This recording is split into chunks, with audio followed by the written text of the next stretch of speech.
or a department store or a bar, there were two prices. There was a price in local currency and there were a price in euros. So the real market, the people that were running the real economy, had already converted over to euros. And the interesting thing was they knew exactly how many euros would equate to how many, whatever the Slovak currency was. I can't remember it now. So having more than one money in operation at the same time is not really a not problem. a problem at all. And in fact, actually, folks, I'll tell you that there is an essay on our website at radiofreemarket.com under the education section. And the essay I wrote is called Monetary Ignorance Equals You Are at Risk. And there's a reference to an article that you can find on the internet, which will outline the multiple different currencies that were operating at the same time during the pre-revolutionary period of North America, and we got along just fine with that. So let's talk a little bit about prices. You know, in talking about basics, money is one thing, prices is another very, very important concept.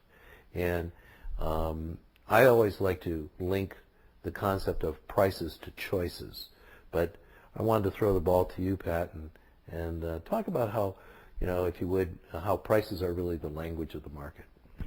Well, prices really are what balances supply and demand. When we as a society decide that we have a higher demand for a certain good, and we see this every day now, especially in the demand for electronic goods. This has been going on now for the last 20 years. So it's always easy to use electronic goods as an example. When electronic goods are first introduced, the newest ones are very expensive. And then, but people desire them. But it's, you know, it's only a certain few people that are at the cutting edge desire them. But after a while, everyone starts to see the benefit of these new devices. So they start bidding up the price. But this brings more entrepreneurs into the market. Because the price is going up, people are making lots of money, and you read how certain companies are just making lots and lots of money because they're producing iPhones or GPS devices. And then you turn around 6 months later, and those prices have really dropped, and you walk into Costco or Walmart, and there's about 10 different makes in there, and you can pay all kinds of prices for them, and the prices dropped. So what did that was the fact that because we demanded, through our choice, we demanded these devices, we wanted them, we bid the price up, but that caused other entrepreneurs to see that there was an opportunity, a profit-making opportunity, so they created a bigger supply. And as that supply hit the market, the price starts to fall down. Now we see this very quickly in electronic devices now. So you can actually see the market happening.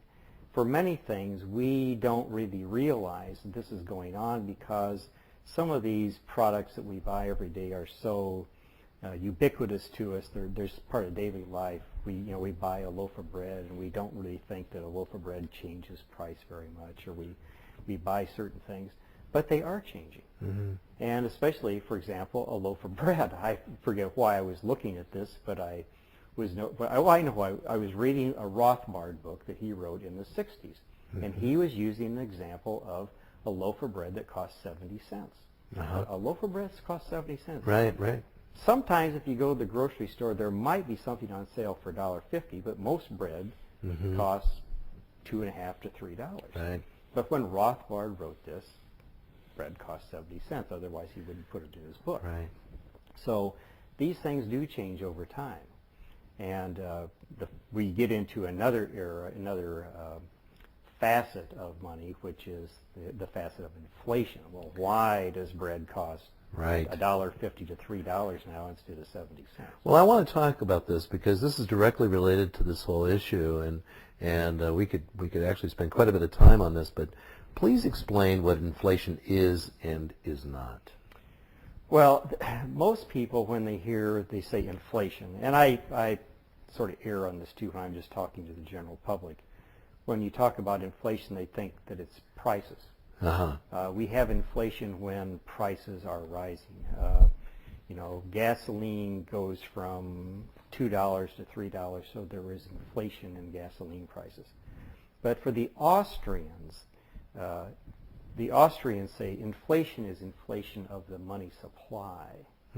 That the general price level, unless there's some kind of crisis in the whole economy, like the nation goes to war, so you stop producing the normal everyday goods, prices really have no reason to go up because we really are becoming more productive all the time. Well, let's stop on this point and let's dwell on this for just a second. If productivity is going up all the time, it would stand to reason that the general price level of things should go down. That's right. So we have to ask ourselves, why does it not go down? Right. And the reason is we have inflation in the money supply. Okay, so there's a difference between money inflation or monetary inflation and price inflation. Right. And what is that connection? Well, the connection is, for example, we have a wonderful connection right now which appears to be a dislocation, but it really isn't. We have inflation of the money supply where the Fed has been pumping in excess reserves into the banking system, and the money supply has been expanding, but prices have not been going up. You say, well, why is this? If the money supply is expanding, why are prices not going up? Well, that's because people are just not spending their money. Let's take this two steps because you kind of introduced two new ideas in this idea of monetary inflation. There's the government's involved in monetary inflation, and banks are involved in monetary inflation.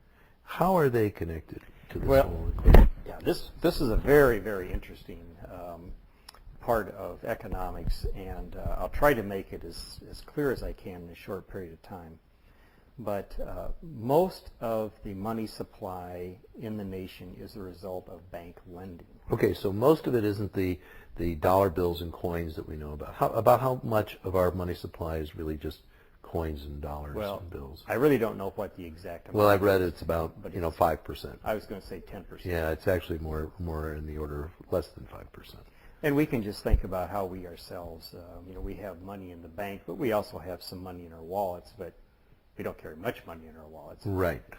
Most of our money is in our checking account or a savings account. So most of them are just digits. Yeah, they're just digits on our bank account when we get it, and we hope that those digits are going up. Right. So how does that happen? Then the banks, we have what's called a fractional reserve banking system. And okay. I'll see if I can get. What are fractional reserves, and what are reserves? Well, reserves are dollars that must be maintained at the Federal Reserve Bank. Each bank has an account at the Fed that is their checking account at the Fed. Okay, at the Federal Reserve. At the Fed. Mm-hmm. And a checking account that you have at the bank, a certain small portion of that must be kept in dollars at the Fed. We'll just, for simplicity's sake, say that it's 10%. Mm-hmm. So if I have $100 in my checking account, then the bank is required to keep $10 of that in its account at the Fed. So if a bank, say, it's a $100 million bank, then it would have to keep $10 million in reserves at the Fed. Okay. Okay, so far so good. Now, how does the money supply expand? Well, the Fed decides that it wants to stimulate the economy.